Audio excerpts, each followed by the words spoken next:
Shop Podcast, episode, what are we looking at, Ryan? 35? I can't even remember. I can't even remember. It's been so long. I mean, we've been through, how many seasons have we been through so far? We've also started in the fall. We had some... We're recovering from the computer catastrophe last week. You know, hardware is hard sometimes, you know, and, you know, you're a master of disaster. I have to say, you pulled the fat out of the fire one more time, got us cooking and running just in the nick of time. Yep. And by that, I mean 37 minutes late, but that's that's par for the course. We've done worse. We've definitely done worse. We're going to do good tonight, though, aren't we? Yeah. We're going to have some fun. Before we introduce the band, which I know you're dying to meet, had a fun time with you. You shot a video for Lynn Beebe, or Buckshot Beebe. Buckshot Beebe and the Secret Boyfriends. Yeah, called Money. It was we did it at This Ain't Hollywood. I was asked to be an extra, and by extra I'm understating. I was, you know, I stood out as a star, you know, shining in the sky with the mask. With the mask, it was a lot of fun. I don't know what details we're allowed to give away, but yes, but we are going to tag that on in the future, and you are going to love it, guaranteed. Another Ryan Cannon production. Tonight, available for hire. Available for hire. As his Boxo Studio, come in here, cut your demos, do the fun stuff, you know, and then we're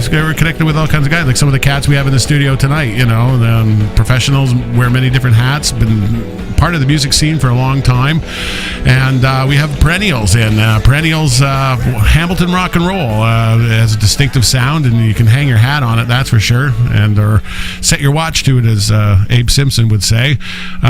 Christopher T. Wilson is in the studio. How you doing, brother? Is it time? Monica Morgan Wilson, you're in the studio as well. How are you doing, darling? I'm doing great, thanks. Except for your mic, you know, we'll get that going. And we got Pete Grove is kicking on the bottom end. How you doing tonight, Pete? I'm pretty good. Good. Pete's feeling chatty as usual. You know, he's usually working as an auctioneer, and you'll find him down at most farm implement sales in the country in the wintertime. But here we are in the heat wave of 2013. Everyone was expecting it, and here it is. We're sweating it out, but we're air conditioned here. Thank God. Thank God. Boxo Studio. We have a cold beer or two. And we want to talk about the brand of rock and roll, Hamilton rock and roll, that we call Perennials. Chris, why don't you start us off and tell me about the early days, how you came into music and how that kind of evolved into hooking up with these guys.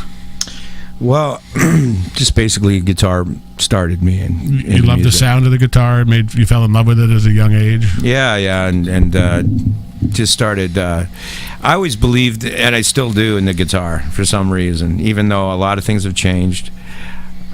I just thought that, well, you know, ripping guitars is still a really cool thing, you know. And so I don't know. I keep that dear to me. I see it as one of those things that technology cannot improve on. They got it right in 1957. They got it right, and everything you try to do after that really doesn't matter. No, well, you know, there's all kinds of different kinds of music, and I respect them all, and I enjoy most kinds of music, all of it pretty much. But for me, it's the guitar. That love of the guitar for some weird reason, you know. And as time has gone on, I've found that when you think you're at your end, you're not. There's a lot of things that you know, the guitar can do and take you at different places, you know. Yeah, people say that you never really quit guitar. You may put it down for a little bit, but there's always learning periods. There's steps to go, you know. What were some of your early days, you know, in playing? Like, when was your first guitar? How old were you? I was in grade, I guess, 11 when I started to, grade 8 when I started to really get into it. And we were in the art room, and we would crank up. And at that time, pedals were really strange, but MXR came up with a compressor, a little red compressor. And one of my friends got one, and he was... you know, playing with it, and it was great. It was such a revelation to hear the sustain and things like that. It tingles you at that age. It really did it for me. We were going there and just wail on the guitar, and you know, there's nothing wrong with that. It was a really fun, exploratory time. And then, you know, we put together a sort of a punk band, or a band that was heavily influenced by Iggy Pop and Roxy Music and Lou Reed, sort of thing, you know, among others. But at that time, that music took me into a different direction, like songwriting and that kind of thing. So when did you start songwriting? I thought you started pretty young. I started songwriting when I came out the freaking womb. Right out the bat. Yeah, I was writing songs pretty much really young age. And funny thing is, people close in my family remember the songs. The old one, yeah, that you long ago forgot. It's unreal. It's so it's Say that one about the spider that you.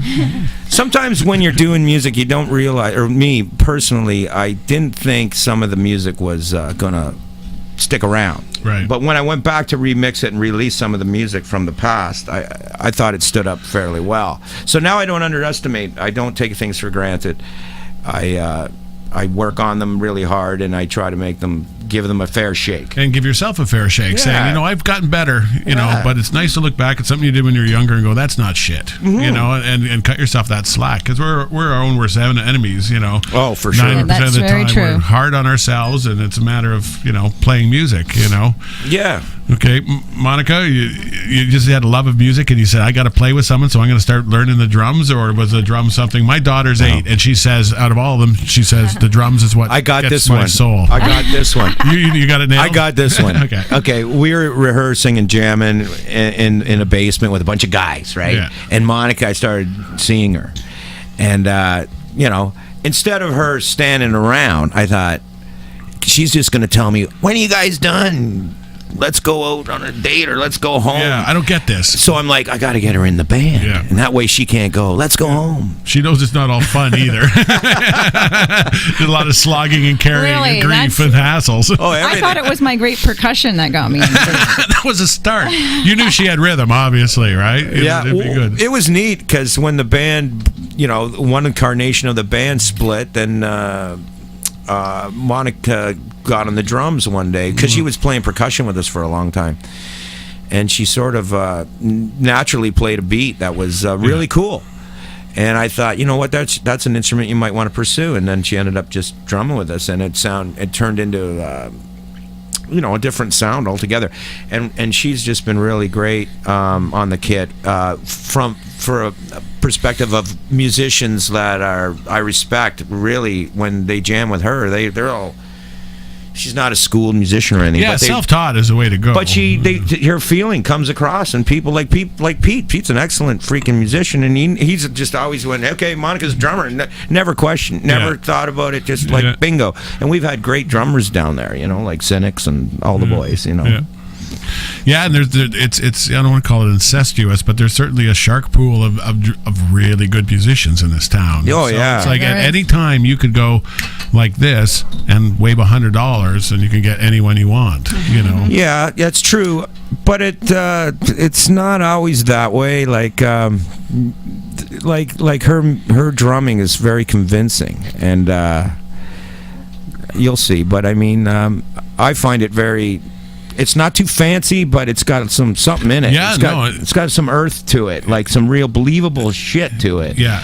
And it will it's part of the sound. Yeah, and And that's then If you have the same drummer all the time, Exactly. then you're creating a sound. And that's the difference between being a songwriter and then hiring hired guns and saying, okay, I'm just making records. It's like you wanted to have a band, right? Yeah. You understood the thrill of being in a band. Yeah. And so the people that I'm in my band with are really important, right? Yeah, and you just can't stick anyone in there.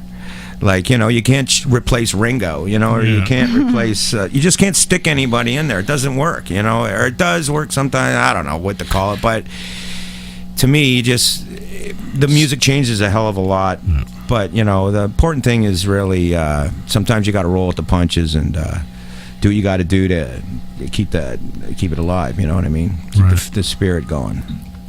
So you played in a bunch of different bands with a bunch of different people over the years, kept yourself current, always playing. At what point did you say, you know what, I want this to be something I do all the time? This is something, was it like, have you been someone who recorded and produced and played all the time? Yeah, it never stopped. Okay. It never stopped. Like, I do music every day in some sort of realm, but I never stopped sort of writing music, and I knew that was going to happen, so I ended up building my own studio. And because I probably would go mad if I didn't get all it. I feel for musicians who don't have a place to get that outlet out. Yeah. Like if they don't get it out, they tend to go somewhere else. You know what I mean? Or it's forgotten and lost, and could be. There's all kinds of stories. But to me, I needed to build a studio so I could get this stuff out of my head, and listen to it. And plus, I was real attracted to recording. Like my brother brought home a first tape recorder. Remember that? Those tape recorders. And as soon as I heard something recorded, I was totally enthralled with it. So, here we are today, and I can record when I want. And you're old enough to remember that this sweeping technology change, where they required so much money in order to get even in the door, recording wise, to do it, and you had to be creative, and you couldn't necessarily just dial up a bootleg, program or an insert and use that. It had to be something where if I want to get the sound. And famous recordings have been done with drums in the bathroom and vocals in a hallway with the guy upside down, just because. Yeah, I know. It's like amazing. Like it's almost like the first thing you do is real exciting, and then when you try to do what you're supposed to do, it kind of you're getting farther away from it. Yeah, it's weird, eh? Yeah, you got to find it. And I think recording, like the truly great engineers and the truly great producers are the ones who approach the craft like a musician, where it's like I got my own style, I got my own thing, and I'm not going to doubt myself about what I'm not. Who I'm not and what I can't do. That's cool. But if you can get to that point. What I can do, and try to find your natural market, because it's tough. There's a lot.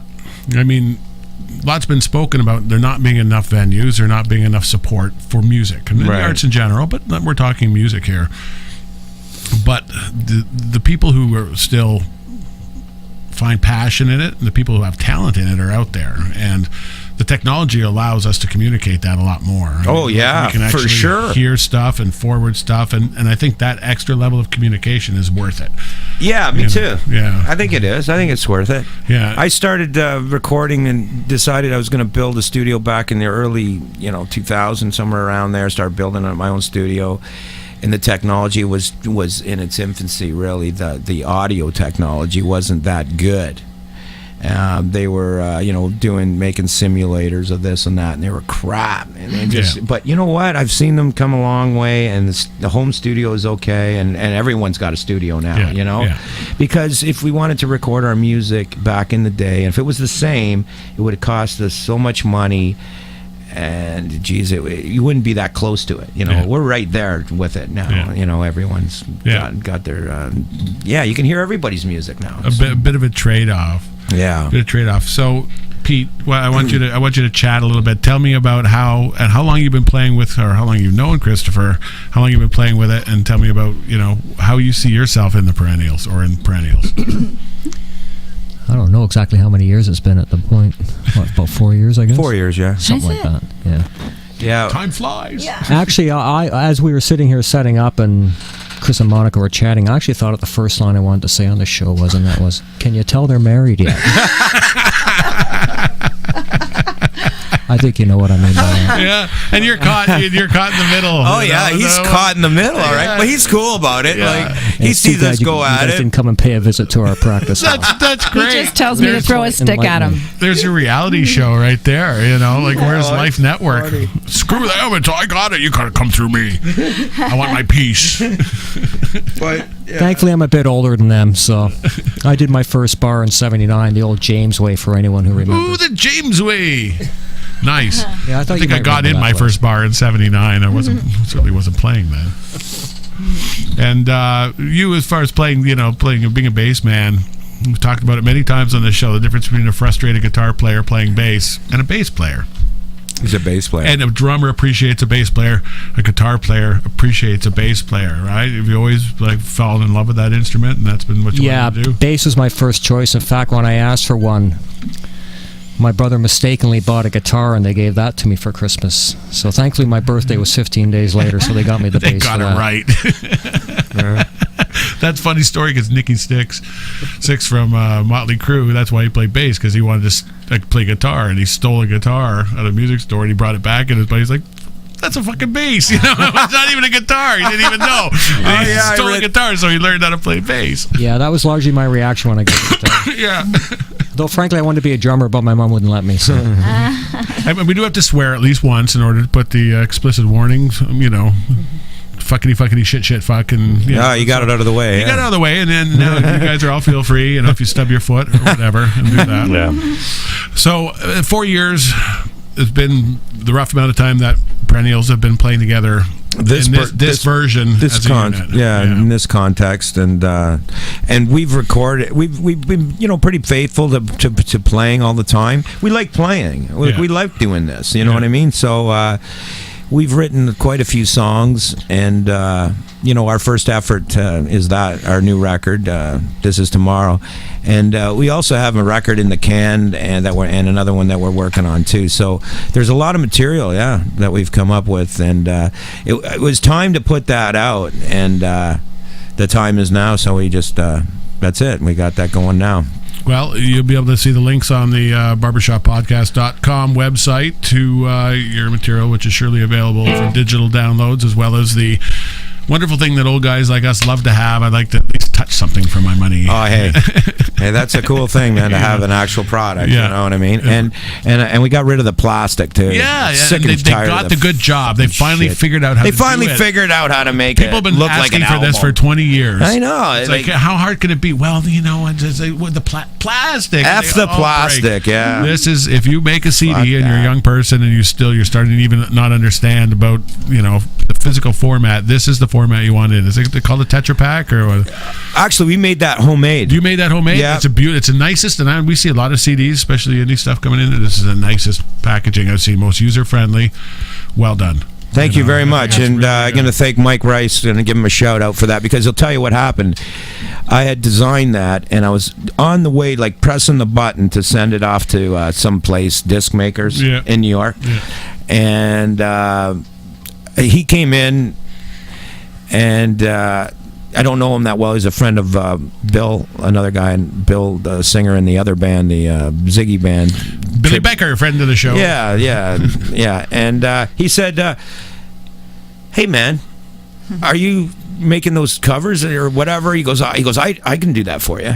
I work at a print shop. And I go, "Really?" And he goes, "Yeah." And I literally took my finger off the thing off, and he did it. Nice job, Billy. And he just wanted a few little kickbacks of, I looked after him. So that's great. No, absolutely. And this is the community. I mean, I get all my business cards done locally. I get it. All my stuff done with the people you talk to and work with all the time. It's like if you don't support the people in your community, what and I don't care if it costs 50% more. Hopefully you got the best deal possible, but it's like keep it in house where you can, for sure. All right, keep it local. Now we're gonna do some rock and roll, and we're gonna give people who have read about Perennials but have not made it out to a show and haven't had something thrust in front of them in the way of a free sample that they can hear what you sound like. If you had to do the A&R guy routine, what would be your pigeonhole? How would you describe yourself in 10 words or less? What kind of music do you guys play? And I want to hear it from all three of you. Okay, 10 words each. I have a word for it. I don't know. I call it melodic metal. Melodic metal. I like that. I guess that's a pretty good. So you can use her leftover 8 words if you want to. That's pretty good. Hard driven. Hard driven, yeah. That sounds. It's guitar based. It's 6. It's the power trio. It's also it's a cross between. There's some elements of other styles in there that I embrace all the time, and like like shoegaze music. I'm a real fan of, and so I really like. I don't know, that kind of wall sound. Yeah, big. And I like the lostness of it. I really like mystery in music. Yeah. And I just wanted to say something about Monica too. Again, one of her friends told me to plug her more than us. Yeah. Anyway. That's what friends are for. But the funny thing is, or the interesting, I don't know, something, a note to mention is that she wrote a lot of the lyrics on this new record. Yeah. And whereas, I was using some of her lyrics on some of the albums prior. But you weren't giving her credit. You were like, come on. No, they just didn't come out in album format yet. But it was really cool at this point, after doing about 10 records, and writing a lot of songs, to use her words. I found it really an easy fit. Yeah. The music was there because I'm always writing music. but the words were coming a little slower because they're real important. And all of a sudden, I'm reading her poems, and as a poem, I would look at it and go, "Geez, I don't know about this." But then all of a sudden, whammo! You pick it up. You need lyrics for a song. You pick it up. All of a sudden, you're concentrating on something else besides what you're saying a little bit. You're just going with the poem or whatever she wrote, and you're thinking of the melody line instead of the cadence, words. what fits in. Yeah, you just got to go for the melody line, and all of a sudden, melody lines were just flying out. Yeah. So we did a lot of work, and she ended up writing about 9 out of the 11, helping me write 9 out of. That's not co-writing is nice, and it's sort of thing. It always inspires me. And it was effortless. Yeah. So that's the cool thing, It wasn't a hard thing. It wasn't like forcing anything. It was just like picking up the paper and singing the song, like coming out. It just came out, and we were amazed at some of the ways it was fitting together. It was really cool. Cool. All right. Well, I want you guys to play one live, and then we're going to come back, chat a bit, and then we're going to talk about the recording process and what This Is Tomorrow was all about, and how it was recorded, and we'll play one off of that. But first, I want to give people a little bit of taste of what you guys are like live. And I get the feeling you guys could play a good kitchen party. So, give us a little... Well, we're going electric, so... It's Electric Kitchen. Electric band. Okay, so this song's called Lonely Trees.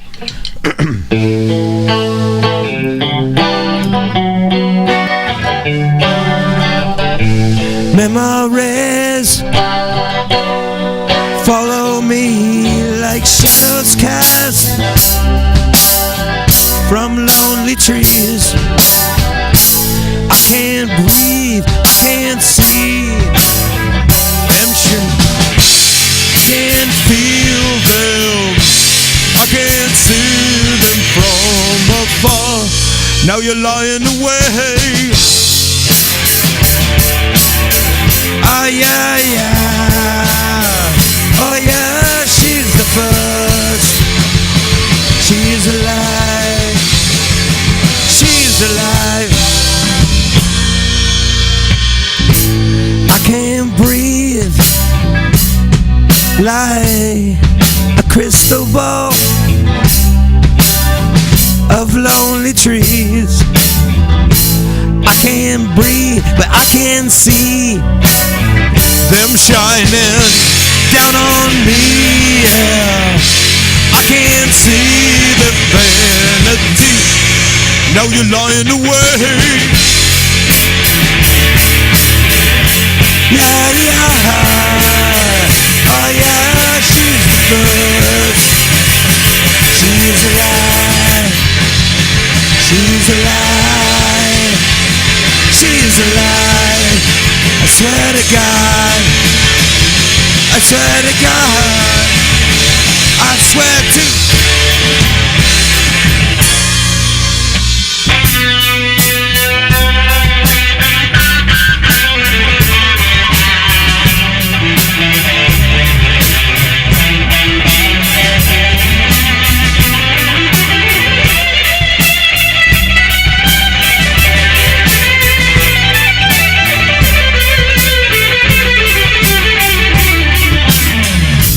Memories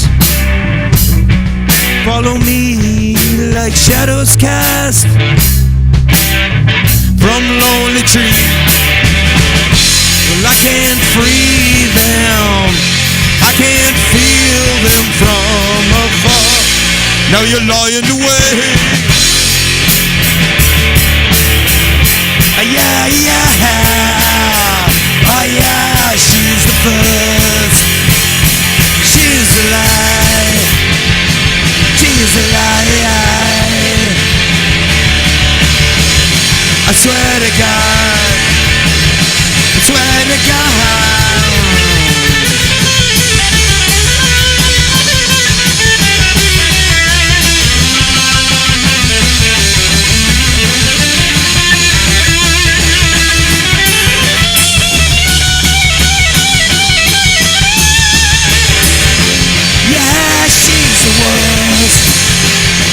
She's alive. I swear to God.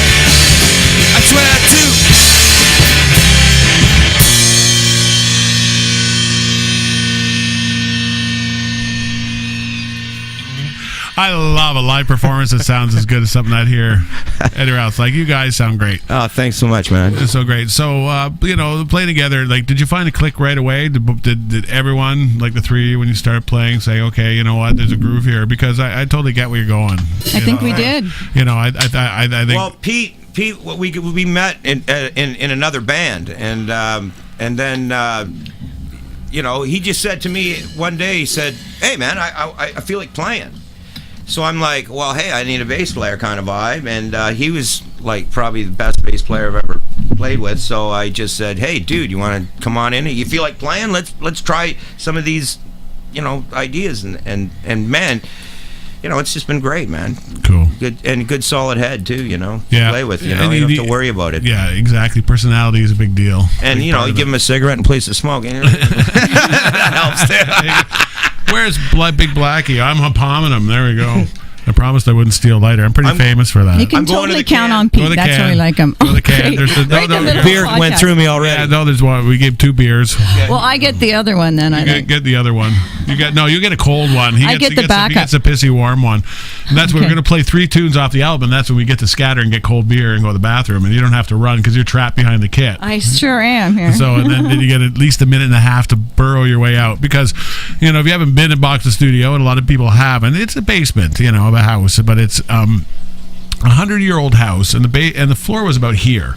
And the fellow who lived here before was a French-Canadian fella, and he lived here for 35 years, and he dug out the basement by hand, and he would wheelbarrow the dirt up the stairs and put it in the backyard, and he poured the floor and made it 6 feet. So this is the only house like this on the street that has, because people didn't have basements 100 years ago. They had a space to stick your shit underneath the house, but it was not a living space, right? Yeah. So this has all been kind of like counter-engineered in the 50s, and you find pieces of, the weirdest little pieces of cardboard and thing, but it doesn't leak. It's never given me a problem in 20 years.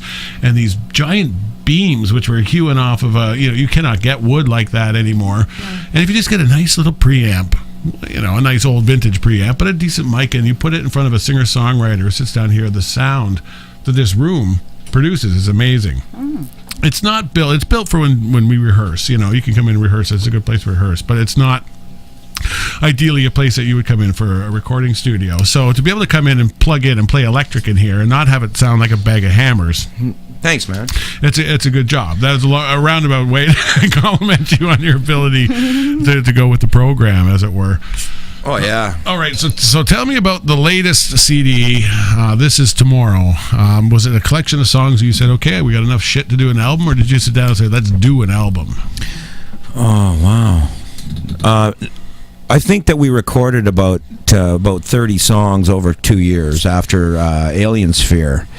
Alien Sphere was an album I did with a couple other guys. It's a Perennials album, but it won the Hamilton Rock Award or whatever for the best album or whatever, rock album. Yeah, people like that a lot. We've got good write-ups. Yeah, it's it was a really it was a great experience. Even though when I walked up to accept the award, they're like, security. No. There was a couple of guys. I think the presenters were I'm not going to mention any names, but they were like from a radio station, and you're patting you on the back and shaking your hand, and I know they haven't even heard it. So it was kind of it was bizarre, but. Hey man, it was a really cool album. But after that album, that band kind of went their separate ways, and I started this one, and we wrote about 30 songs and recorded them. The hard thing was to put them in a pile, like which ones go together. Yeah, that's what it was. Not. So that's what happened. These songs went together, and then we kind of got the band, the sound, the name of the album, which I don't know. I got stuck on, and I went with it. I'm rolling with it, and then I kind of was looking for artwork. I didn't want to do my own artwork this time, so I searched for something that suited it, and I found that the flower there, which kind of I don't use usually with Perennials, because to me Perennials is the return more than the flower. Do you know what I mean? The way it comes back. Yes. Yeah. So it's So anyway, that's what we started with, and that's how we put the songs together that fit the album, that suited that. And it did come out of like a jam where you would come up and have a riff, and it grew into a phrasing, that grew into a chorus sort of thing, or did you sit down and craft that song? No, we're a crafting band, and I jam with.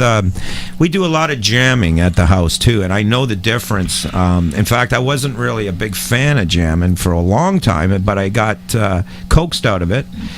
And started playing a little more just improvised jams, doing a Jaeger bomb, and then getting out of your comfort zone. Yeah, get out of the country. And it was like a great revelation to me. But that's not how this works. No. We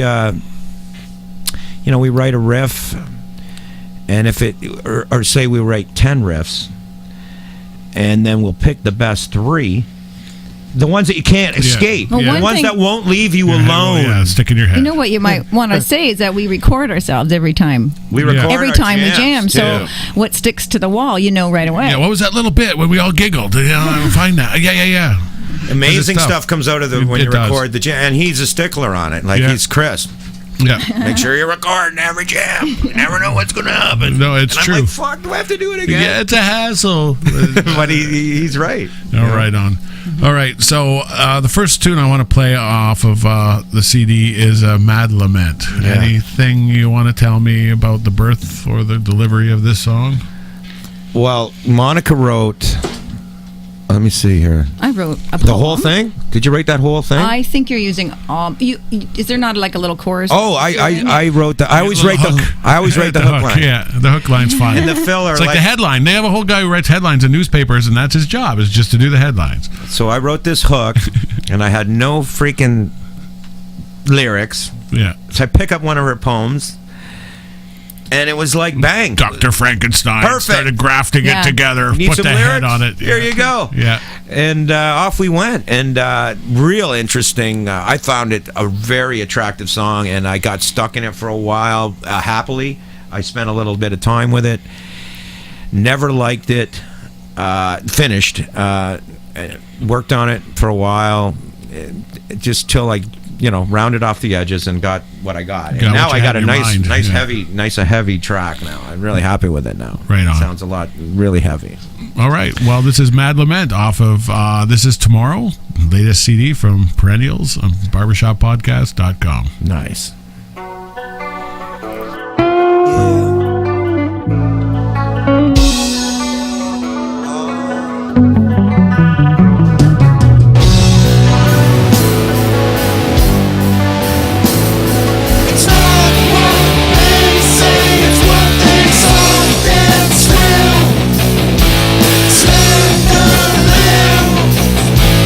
Graceful curving lines, tender, sweet.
compliment from Perennials. We've all had a few of those in our day, haven't we? Yeah.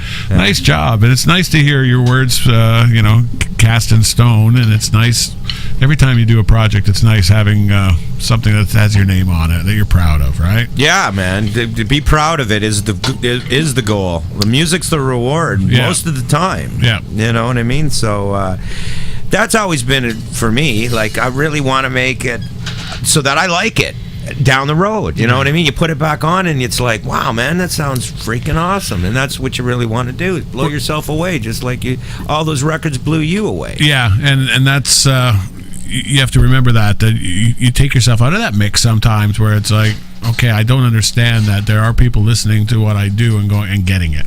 You know? A lot of times you think, am I the only one fucking swimming in this? But I mean, sure, the drunks like it, and sure, so and so likes it. Oh yeah, but it's like you feel like that sometimes. Yeah, and then just when you're feeling low, someone comes up and goes, "Hey, man, you know what? Boom!" It's weird, eh? Pumps you up just enough to keep going. I like to, take pride in thinking that I don't need a pat on the back. I don't need anyone telling me I play guitar good or freaking whatever. You know what I mean? But at the same time, when someone goes, "Hey, man, I really dig that song," that it really does light your fire under your ass again to do it, and it's nice to know you entertained somebody. And to keep going. You know, like, I can't really see us stopping unless for health reasons. You know. Yeah. I can't see it stopping, and I said that a long time ago. Yeah, there's a narcotic effect to doing the process. The preparation to it, the going to a gig, the setting the up journey. To it. They talk about a junkie who's like waiting for the fix, like the whole thing is just as much as a fix. And then when you go out and you hit the stage and you have a great show, it's like, holy fuck, that's worth it. Oh my God, yeah, those great shows when you go home at night and after and you're done, don't sleep. Yeah, and your ears are ringing. Up all and everything's night. Quiet. Those are fun. You never forget shit like that. Yeah.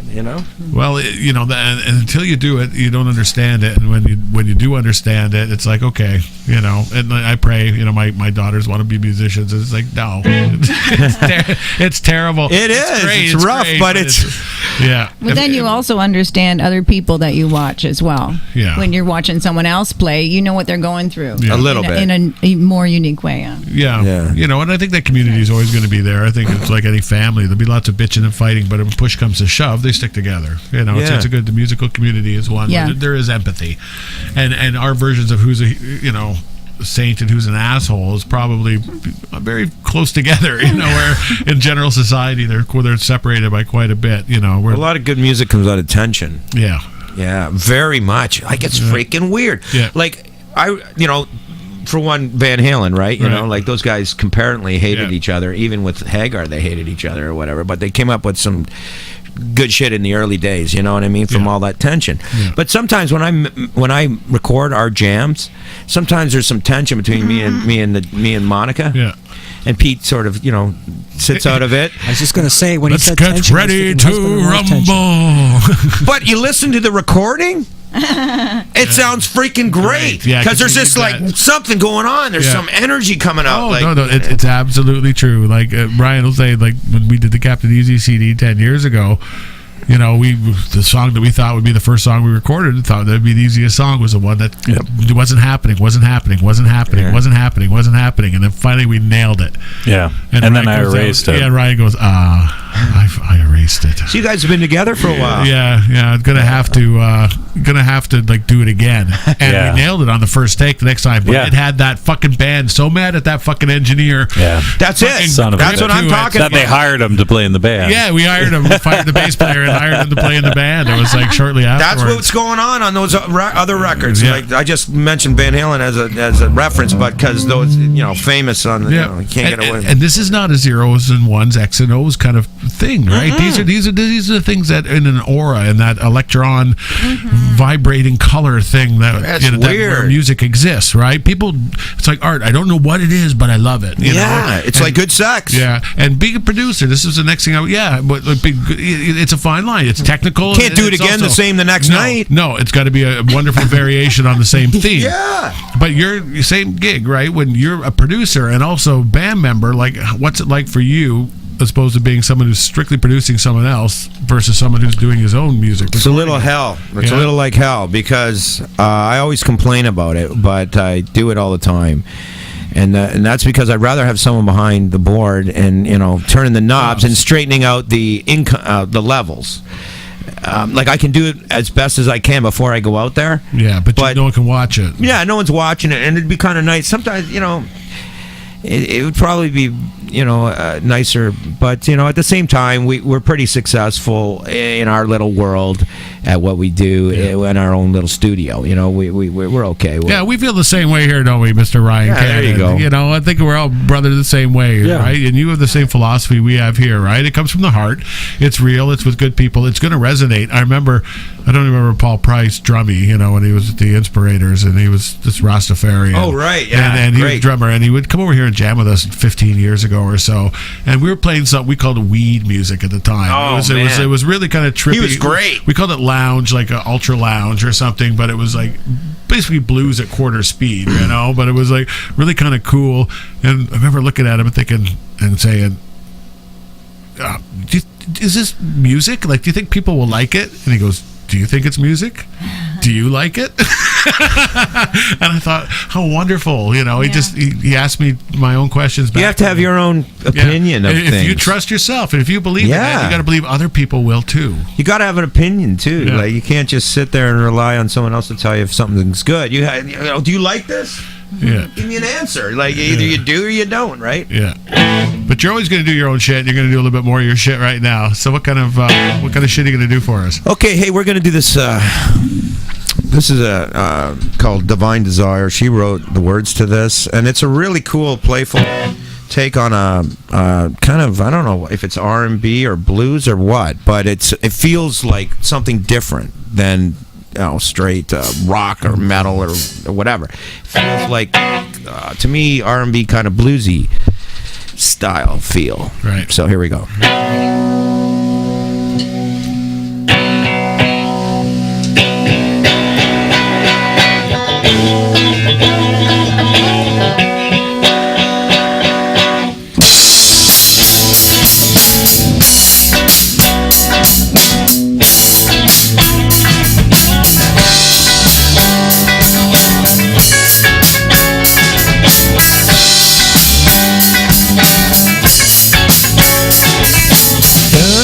Grace, she tells herself the war is history.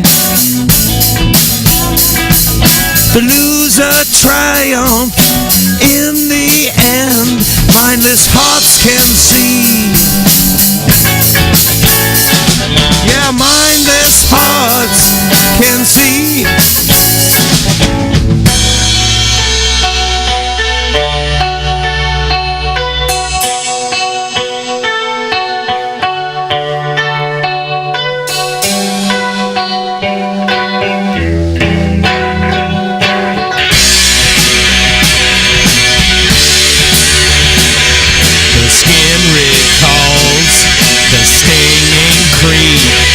From laughter as she flails, redeeming truth forever lost in tall designer tales. Swollen eyes from sleepless nights.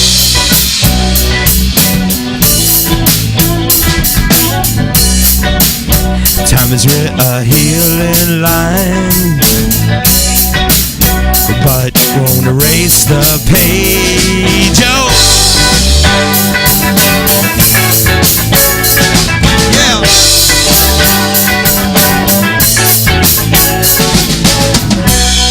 Forgiveness is a country road. She knows that she should take it. The blessed light that shines should ease the road she takes. Still the struggle burns inside, although her core is cursed. Divine desire might tempt her soul. The human need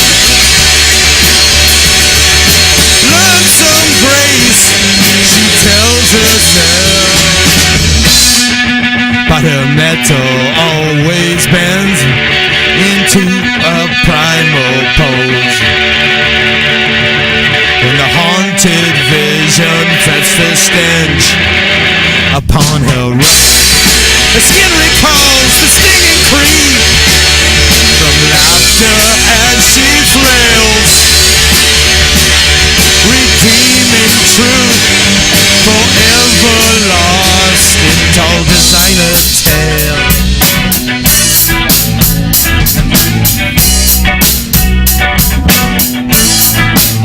Divine desire, yeah. Divine desire for you. Yeah, yeah, yeah. Divine desire for you.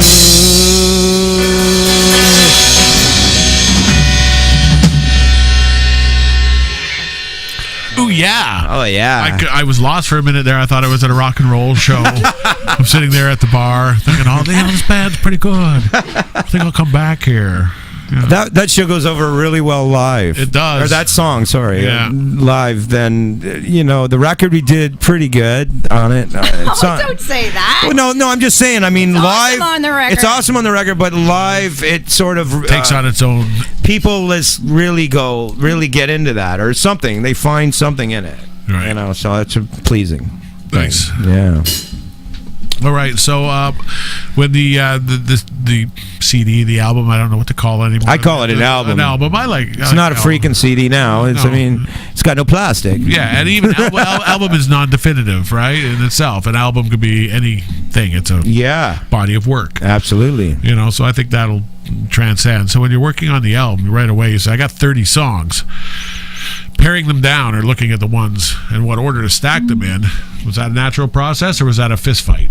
No, There's no fighting. It's Chris's basic choices, and he asks for my opinion and Pete's opinion now and then, and I just kind of go with him on it. And I imagine if either one of you felt really passionate about a song and said, you know what, this one rocks my world, you'd be like, okay, good, I need to hear that. Exactly. Sometimes they put they say things that, and you really gotta, instead of just dismissing it, really think about it and try it. And that's what I do. I try to do, you know what I mean? And then you make your own decision, right? But you do weigh out all the, opinions that come in, absolutely. But talking about the 30 songs, once we kind of grouped them together, it was really great when it happens. It's kind of like you don't know. Yeah. It reveals itself. Yeah, so it almost takes its own shape, but even what order they go in, because as time goes on, it reveals itself. What should be there, what shouldn't be there. Yeah.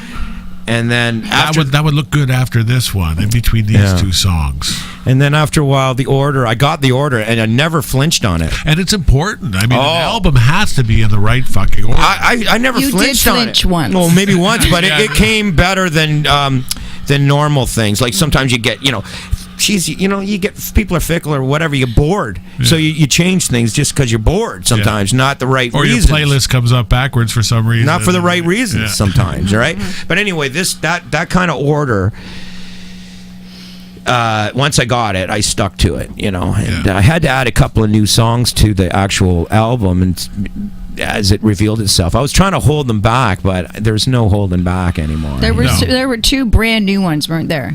That just came about. Well, Fiercely, near the first the end. song. Yeah, quite often that happens. The juices are flowing so hard that something you write out of the, how many albums have you heard, that happened? We're like, that was an add-on. That was something. Absolutely, and it's the best song most of the time. Yeah, that last one that you never stuck on. Yeah, I know. It's the opposite of the rest. It hasn't been sweat over and beaten, chopped, and done. I try to keep it spontaneous because I know how cool that is. I know, I really know that the first impression that people have is like, to me, pretty much the best thing, about it. Like when you're detached from it. There's something to be said about practicing and everything, but when people come together to make something, it's got nothing. You're not really attached to it. It's something else. And everyone, for lack of a better word, says that you're a conduit and for the spirits that come down because they're trying to talk to us. I kind of into that. Yeah, and you really have to kind of be at least open to it, right? If you're close to that, there's a lot of bitter artists out there who are like, man, you've got all the tools to do it other than, you don't see how good you are and what a conduit you could be. Oh my God! I've had some great artists in my studio that you'll do some music and they're great. They got super talent, great singers and stuff, and you play it back from them. They're like, I stink, and they got this low self-esteem. Yeah. And I'm sitting there wishing I had the talent they had, or some of it. I know what I got, but I got to work at it. I totally get that. And if they don't, and that happens in sports all the time, too, and in all the world where it's like, really? If you actually went and hit the weight room, you'd be like fucking amazing. Yeah.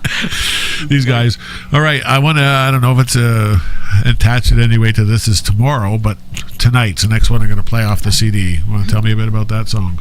I actually wrote that one, the lyrics to that one, which is kind of cool. That's the other one I wrote, like by my whatever. The lyrics by myself, you know what I mean? And which I find odd now because, like I said, Monica's on 9 of them. Tonight, that's probably one of the first songs. That song is probably the oldest song on the album, a couple of years old, and it was probably one of the first songs after Alien Sphere. But it only recently came to real fruition with everything. It did. There was something about it. Like it was a little straggler. I was beating the shit out of it and not getting what I want, and then I came up with a vocal line, a melody line, and popped it on there, and it came to life again. And nice. And that's where, it felt great to do or get it, And I did some real He was never happy with it forever. Right. And then it all woke up one morning and it was like, oh, I see it in a new light, or you just tweaked it enough that it... Well, the melody line of the back vocal kind of finished off, was the missing piece of the puzzle. And also I did some really strange guitar work. I did a track of guitar on there that was kind of a compliment, a painting. It's not like it wasn't a main part. It was just a piece of the painting, and it's a really nice background guitar sound, and I picked up off a Guitar Rig 4. Nice. And I added it in. Nice, a little bit of technology put in there. It's like, it helps you get some people might know what Guitar Rig 4 is. I'm sure. Ryan, tell us about the Guitar Rig 4. Much better than Guitar Rig 3. Absolutely. Not as good as Guitar Rig 5, but better than 3. In the price point, you're laughing. Yeah, absolutely. All right. It's a no-brainer. Well, why don't we spin a little bit of new Perennials CD. This song here, This Is Tomorrow. This song tonight is kind of like being in a club and a dance floor. In my mind, I see, that, and you're looking for somebody in a club, right? And fucking music's blasting. Got the energy, hungry like the wolf. Exactly. Here we go. A little bit of Tonight from Perennials.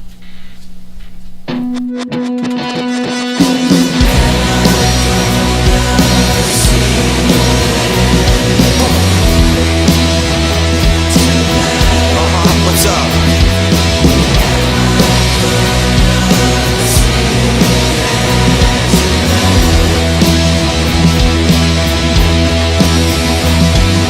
Least I got a calling from my baby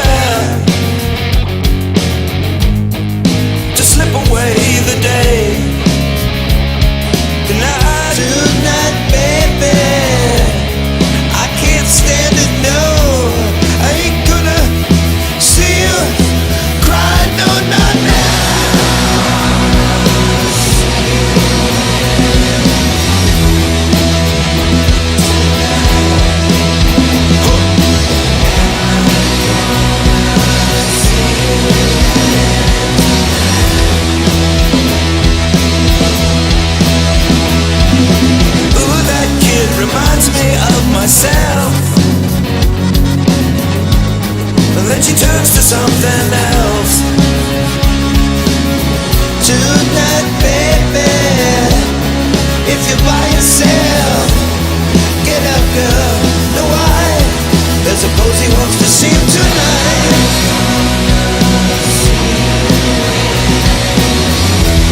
me, Ryan. Tonight, I'm hungry. Yeah. Tonight, gonna eat. But it's all part of the rock and roll. Like rock and roll is what's rock and roll mean, right? Yeah. Yeah, it means rocking and rolling. And that didn't mean dancing. No. So, that being the thrust of it, if you excuse my poorly placed pun, rock and roll, I want to know who was the first, a surprising number of people who come in here. The first band they played with, or the first time they ever actually tried to make something happen, there were 13. Which means they really started having their world kind of change at 10, 11, 12. Who are the people at that age, the bands, that grabbed you and kept you, okay? Well, I was a Beatles freak from the beginning. My dad threw the Beatles at me, and I would take them Beatles to the dance at school in grade 8, and they'd be playing, Well, they, to their credit, they did play some cool shit. They played some Alice Cooper and shit. But I would be like, hey, play this off the White Album. Look at me like I was freaking nuts. You know what I mean? Back then. But, I started with that, and then I, got into kind of like Zeppelin and stuff like that. And then, but my whole thing, though, was early glam rock, I think. The flash of it, because Kiss comes across time and time again. Like Kiss grabbed me and fucking lots Kiss, of people, man. I love Kiss. I had them on my wall when I was a kid. I remember my dad. I just want to tell you this. My dad pulled a Twisted Sister on me. I was. You got to imagine. I was stoned. I do. Sitting on my bed with long hair. Yeah. And he came in to tell me it was supper time. And I was sitting there, and my room was covered from one end to the other with rock posters of Ted Nugent, Kiss, Beatles, Zeppelin, all the older bands, Queen. And he come in and just went, "What the fuck is this?" And he's looking at Ted Nugent. Who is this fucking moron? And he went off. People are still saying that today. I know. And whatever. But he loves music. I love the Motor City Madman. And I get along. I get along with my dad good. Still. Yeah. I'm glad he's still here. And when you get older, you understand. It's like, I guess I would have done the same thing too, right? Oh, fuck! Can you imagine your kid sitting there with a guitar, stoned, with Ted Nugent, Kiss and shit. Oh my God! All right, Monica. Like music has been part of your life, obviously, right? For a long time, you've always loved music. Who was the kind of bands and who are the artists? She likes Queen. I would say I remember back in that time in my life. I think the Bohemian Rhapsody came out, and I was just in love. That with was a huge album. Seeing that giant robot and it was, but there was a lot, right? I mean, remember the concert shirts where everyone would go. That was the first concert, not that one of Bohemian Rhapsody, but that Queen was, I think, the first band I ever saw in a concert, and wow, it's been a life-changing experience when you're a kid. It was. And you're part of a crowd, probably the first throng that you've been part of. A big group of people. Well, I have to say, sexually, it was an eye-opener. Yeah. Because Freddie Mercury was just beyond anything I had ever imagined. You had no idea he was a complete homosexual. Oh, no idea. He was just fucking sexy. He was just absolutely sexy. He was amazing. He is quite a showman, and you really, that has to be part of it, right? There has to be a sparkle in rock and roll. There's a whole, be it the grunge or whatever, different eras. There's always a body of people who kind of expect you to come and read their diary. They're there, and they're gonna do their song, and you're gonna sit there and be an awestruck, respectful, and it's like, fuck that. Yeah. You gotta put on a fucking show, right? Exactly. And women understand that. I mean, like when you go out on the night, it's like, I'm not going out unless I'm rocking this thing, right? I'm not going out in my sweatpants. That's absolutely right. Mm-hmm. I'm not going out with my sweatpants. I'm not going out just to hang out. Are you hearing this, honey? Absolutely. And it's the same thing with rock and roll, though. You come out, it's like there's a look, there's a show, there's a feel, there's a whole other element other than the music. The music has got to be there, but then a picture without sound is nothing, right? Vice versa. True. Yep. Vice versa. Mm-hmm. All right. Mm-hmm. I'm done my rant. It really wasn't a rant. I'm feeling you, man. I'm feeling it, though. Yeah, you got something to say. I got something to say. Okay, what I want to say is I want to hear more live music. So if you're going to play a live song, and that is one which you're playing right here, right now on Justin.tv/Barbershop Podcast. which is I don't know. I think we should probably start going 9 o'clock every week.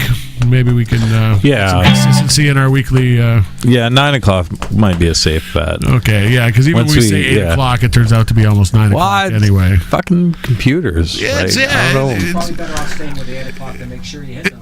Yeah. People just keep checking in. They go, okay, you know. Yeah. We've had one steady viewer the whole show. It wasn't steady Somebody's viewer. watching. Somebody's loving this whole Somebody's show. watching. that's so, all right. so it could be Billy. It could be someone who's like loved your band from the beginning. We'll get. I'm here, so I think there's really 3 viewers if you count me and Ryan, right? Yeah. Well, actually, all of us because we're. There'll be more. There'll be more. There'll be more. There's only one way to go, and that's up. Yeah, it's available on. If you're watching this on, obviously in the future, or you're listening to it, it's available on iTunes, Barber Shop Podcast. Yeah. It's also available on Stitcher and available on BarbershopPodcast.com. BarbershopPodcast.com. Yeah. And YouTube. And YouTube. Barbershop we got Podcast on YouTube. We have our for the own video. YouTube. If you're listening, you can watch it too. Exactly. This song here is the last song we added to the record, Fiercely. And it's kind of influenced by Sons of Otis, if you've ever heard of those guys. You said raccord.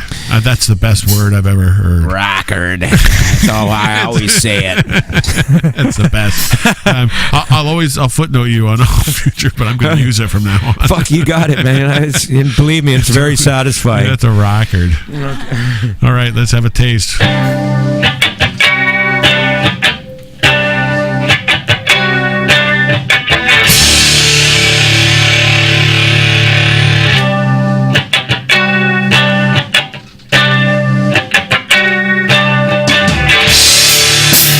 Fiercely you claw,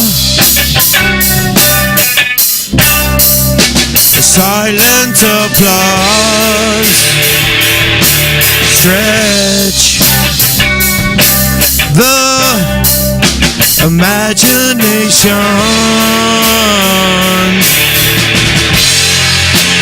truthfully lie, smoothly provide.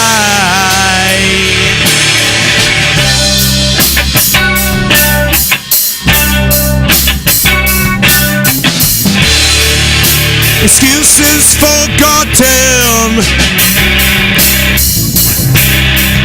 for passive aggression, stubbornly still, safe on your hill, glorified, justification, softly, softly destroy, rock, wistful of wanting revenge, so fierce.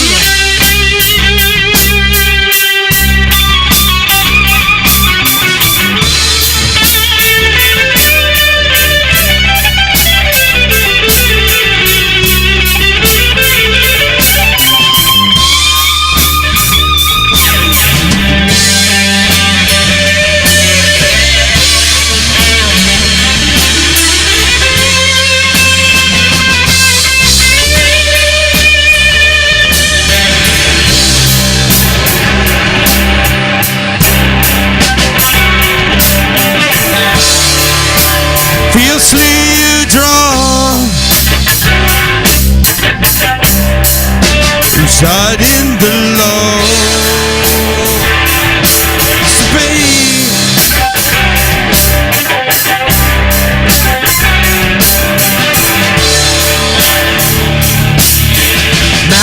masterful interpretation, masterful interpretation,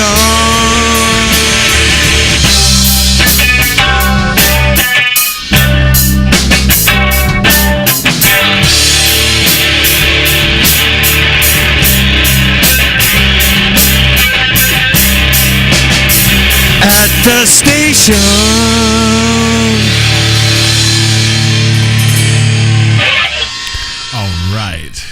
right. Nice job, boys, girls, all of us. Right, well, I Pete. guess you've been one of the boys for a while, right?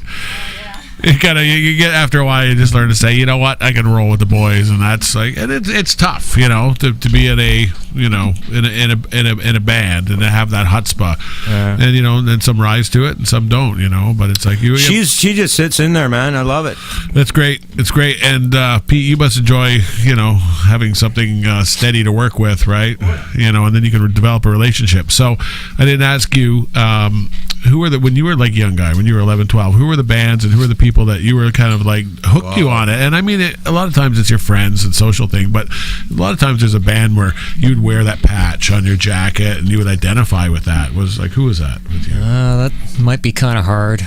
I was a kid in the 60s, and I had a 5-year-old brother. Brother was 5 years older than me. So I, of course, had the Beatles.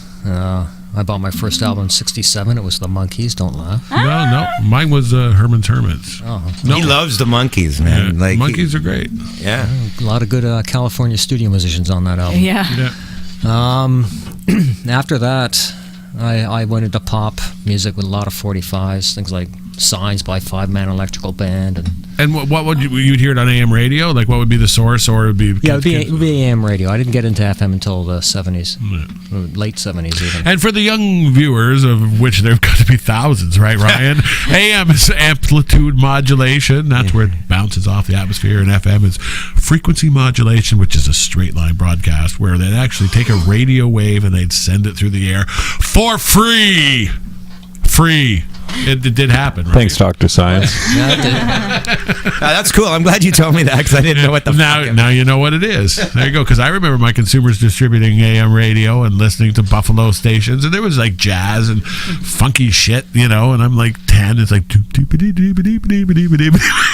like that was good for me, right?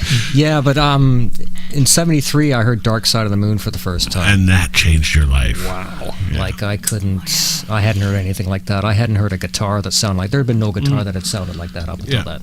Dave. And yeah.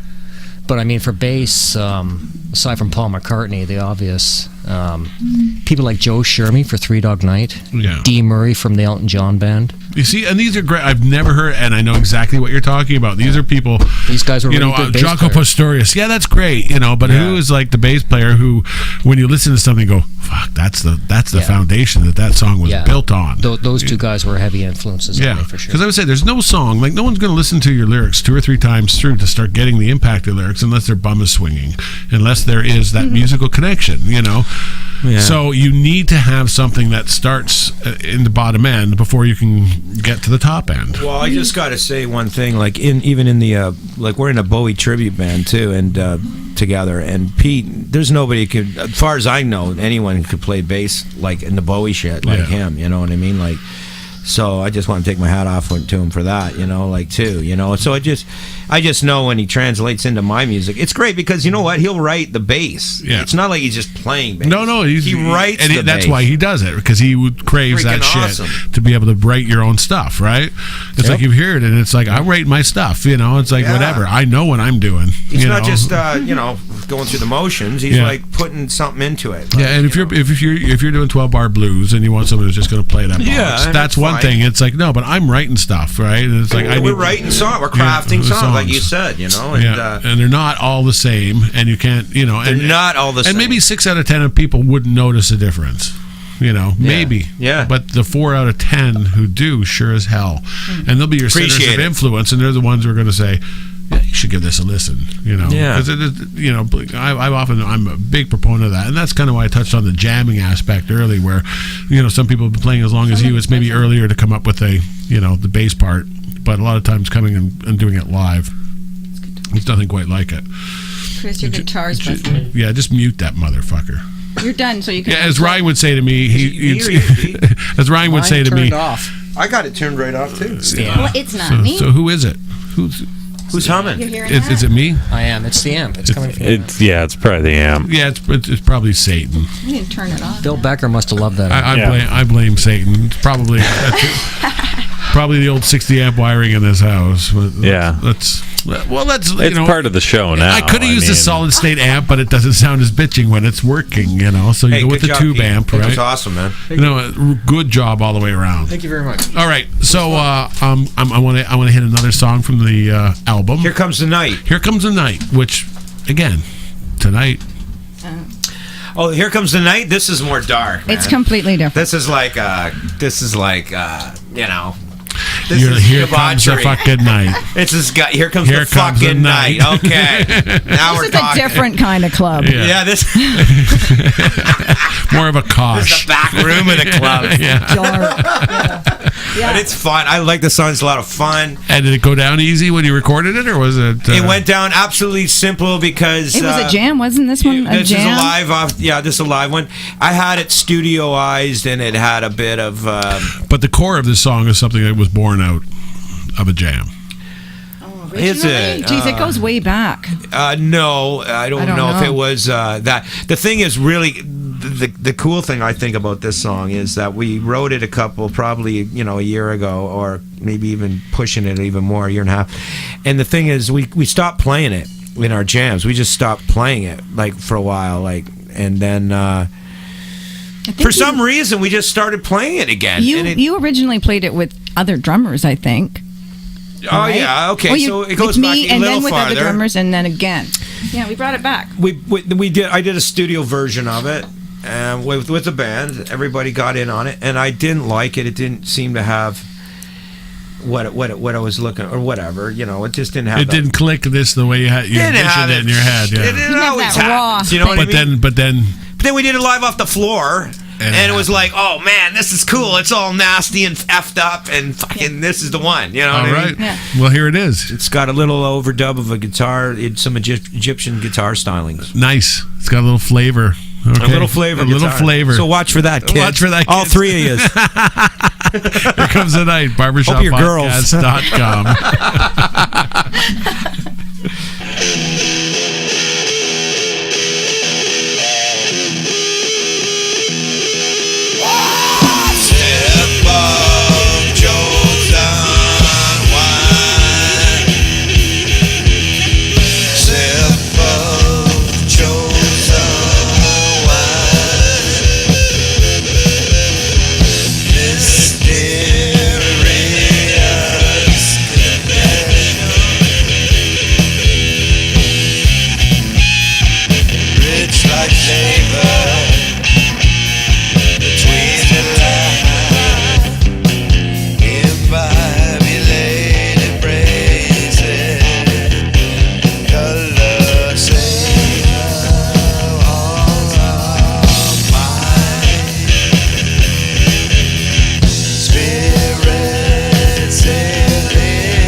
gotta fucking let that. Go home.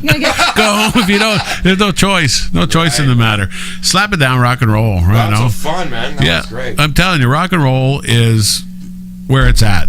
I'm going to say these kids today are going to love it. I'm feeling you, man. I mean, that's how I feel, and I don't want to grow up. Get on the mic. Yeah, you gotta get closer. I don't want to to grow up. I want to continue. He's too relaxed now.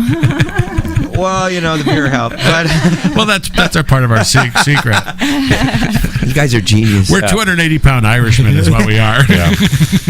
276, all right? Okay? Hey, not fucking 280 4 pounds over here. He's 276, I man. know, big, Okay, but we average at 280. Yeah, All. I can't believe how good I look. I'm not the penny. You can't round look, it up. No, you do. You look great. I'm telling you. It's like it's tough when you're not 22 to naturally look good. Yeah. Hey, I don't think I look 22. I think I actually look my age, but I've been, not eating burgers at night. That's all. Yeah, you got to stop with the burger. How many cheeseburgers did we order that one night after Patrick Sheehan's? When we had a tab. We talked ourselves coming back from McDonald's. Yeah, we talked ourselves into a tab at a nice Irish pub, right? Yeah. And they're like, oh yeah, $500 Try the plus. burger. Yeah, and then we're like on the way home, it's like we need to eat something, And it was during the cheeseburger, the double cheeseburger special, and you don't want a really drunken high band. I think we got 20 of them. It was ridiculous. There was a lot of us. Yeah, it was like 99-cent cheeseburgers, and I think we got 20 of them at 4:20 in the morning. Yeah. These guys can entertain themselves. They don't need a fucking band. We do. They can just entertain themselves, We almost look forward to when a band cancels out at the last minute because it's like, all right, just you two two guys. Get a bottle of rye. Well, yeah, the last time it happened, we got a bottle of rye and got super hammered and told stories for 2 hours. Yeah. That was Steve fucking Foster, but he came back. Oh, yeah. He came back. I saw a bit of Steve on the internet. I watched the Barber Shop. But yeah, you got to. I'm telling you. By next year, right, you got to. It'll be like Woodstock. Everyone who never watched it will say at least that they did. They'll be willing to lie about it, and that's good enough for me. Now you got the Perennials on there, so you're laughing. Exactly. It's like it's you one of those already. checks. One of those checks off in the box. There you go. For sure. Hey, we're short one person. Yeah, I want to speak we got to address that. While we were playing the last song, look at these agents from the NSA came in, and they said they were from the NSA. Yeah. It could be a bit dodgy. The one guy was kind of in street clothes, but I think that's the way they dress anyway. Took him out, man. And they took Pete. They came in, they grabbed Pete, and packed his bass up and dragged him out. Right, man. And we don't want any trouble. At least they packed his Men in bass up Black. first. Yeah, we didn't say any. Oh, yeah, he could be a fucking alien. It's fucking. That's it. I've been telling you that. That's exactly what I've been trying to tell you. Goddamn alien. Well, we want to wrap it up soon, but I can't leave without hearing one more off the album. So I ask you to pick one more. Tell me what you picked and why you picked it. Let's do Whispered Battles, and Monica wrote most of the lyrics, are all the lyrics to that one. What's the difference? It's the same thing. I know it doesn't make no. I'd rather talk about my big muff over here. Yeah, let's talk about your big muff. We were talking earlier that Sovtek was making them for a while, or was it the Russian? Can they get like the parts? It was like the Russians made it for a while, but this one's from New York, and this is it. It's like the New York one sounds the best. It does sound the best. Yeah, absolutely. But it's a dark, curly world when you get into pedals and effects and people and visions and what they expect. This one gives you pure mud and all that mud that you don't when you can play like a loser because no one can hear what you're fucking doing anyway. Yeah, that's why I got it. I think I want one too for this very same reason. No, it's a phenomenal thing, and I just I thought I'd tell you that's what I was using because you guys are gonna definitely want to know my secret. Exactly. And Monica, did you ever figure you'd be married to someone with a big muff? Like seriously? I just have no response to that. And it's an electric big muff as well, But they were talking about effects and things, the processing, something that tickles something in your brain, the sounds. Oh yeah, it's what it does. Well, you knew right away. You're like, hey man, you know what? That thing sounds good on everything. You know what I mean? And I say that all the time. Yeah. People are always like, well, what's it good for? Well, hey, I put it on everything. Yeah. It's kind of like chocolate. The hot sauce. Yeah, chocolate. It's fucking right. I put that shit on everything. It's the hot sauce of food of rock and roll. Yeah, absolutely, man. There we go. All right, so we're gonna hear Whispered Battles before we head out on barbershoppodcast.com from Perennials, their new CD. This is Tomorrow. Hey, thanks a lot. Thank you. Thanks a lot, both of you guys.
whispered battles been seen in whispered battles.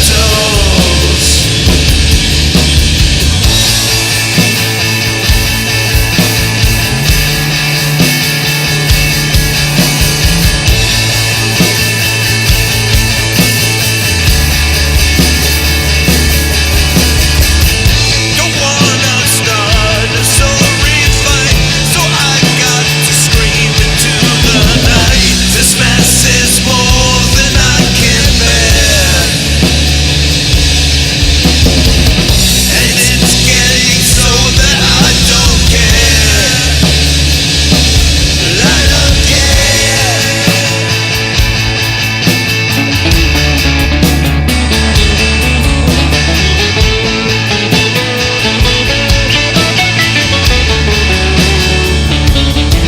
Now my two's turned into four, and with each drop I'm wanting more.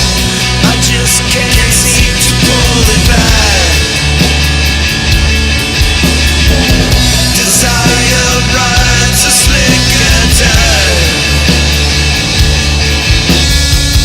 Now weight is begging for attention, esteem and comfort lost again. The super size of my design belies the image I define. The time for recognition's come. Surrender blood or fire the gun in whispered battles of the soul.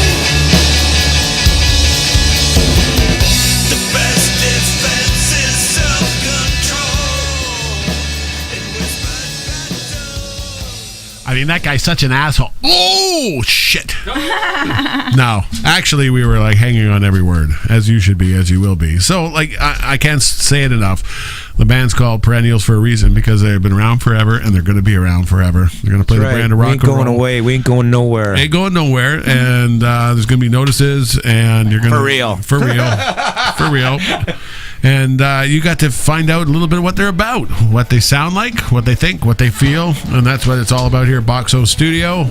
And for Ryan Cannon, I'm your host, Kevin Barber, and hoping that you come back next week for Top Dead Center. Top 10. We're really going to have them Really this gonna have time. them. They're all here, and they're all ready to go. Even if I got to bring my beast computer down again. Which he did. Ryan brought down his computer by hand because my old relic, he bought it for $280 used. Died. We just do that because we want to appear humble. But actually, it works. And it worked tonight. It was a great show. Thank you for coming out, both Thank of you. you for having us. Thanks a lot. Anytime. Kevin, Ryan, that was great. Pleasure. All right, buddy. It was See a you pleasure. next week. Cheers. Thanks for coming out. Come on.